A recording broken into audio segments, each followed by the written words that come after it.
വയനാട്ടിൽ മാത്രം എത്രയെത്ര കോൺഗ്രസ്സുകാരാണ് ആത്മഹത്യ ചെയ്തത്? കോൺഗ്രസ്സുകാരുടെ ജീവനെടുക്കുന്നത് കോൺഗ്രസ് രാഷ്ട്രീയത്തിലെ കുടിപ്പകയും ചതിയുമാണെന്ന് വ്യക്തമായി കഴിഞ്ഞു. ആത്മഹത്യയിലേക്ക് ആളുകളെ തള്ളിയിടുന്ന ക്രിമിനലുകൾക്ക് സംരക്ഷണം നൽകുകയാണ് നേതൃത്വം. മുള്ളൻകൊല്ലിയിലെ കോൺഗ്രസ്സുകാരനായ ഗ്രാമപഞ്ചായത്ത് അംഗം ജോസ് നെല്ലേടമാണ് ഒടുവിലത്തെ ഇര. തങ്കച്ചൻ എന്ന പ്രാദേശിക കോൺഗ്രസ് നേതാവിനെ കള്ളക്കേസിൽ കുടുക്കിയെന്ന ആരോപണത്തിൽ ഉൾപ്പെട്ട മെമ്പർ ജോസാണ് ഇപ്പോൾ ആത്മഹത്യ ചെയ്തിരിക്കുന്നത്. പാർട്ടിക്ക് വേണ്ടി കടക്കാരനായി മാറി ഒടുവിൽ മകനൊപ്പം ആത്മഹത്യ ചെയ്ത മുൻ DCC ട്രഷറർ NM വിജയൻ്റെ കുടുംബത്തോട് KPCC നേതൃത്വം കാട്ടുന്നത് വലിയ ചതിയാണ്. സാമ്പത്തിക ബാധ്യതകൾ തീർക്കാമെന്ന ഉറപ്പും ധാരണയും തുടർച്ചയായി ലംഘിക്കുന്നു. IC ബാലകൃഷ്ണൻ MLA പ്രതിയായതോടെ വിജയൻ്റെ കുടുംബത്തോട് നേതാക്കൾ പകയോടെ പെരുമാറുന്നു.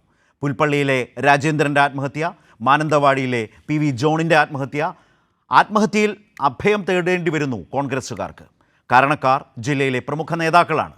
എന്നിട്ടും നേരെ ചൊവ്വേ ഇടപെടാത്ത KPCCയും നേതാക്കളും ഇപ്പോഴും പറയുകയാണ് കോൺഗ്രസ് നേതാക്കൾക്ക് പങ്കുണ്ടെങ്കിൽ നടപടിയെടുക്കുമെന്ന്. ആളുകളുടെ ജീവന് പുല്ലുവില കൽപ്പിക്കാത്ത നേതാക്കൾ. കോൺഗ്രസ് കൊലയാളി സംഘമായി മാറിയത് രാഹുലിൻ്റെയും പ്രിയങ്കയുടെയും വയനാട്ടിലാണ്.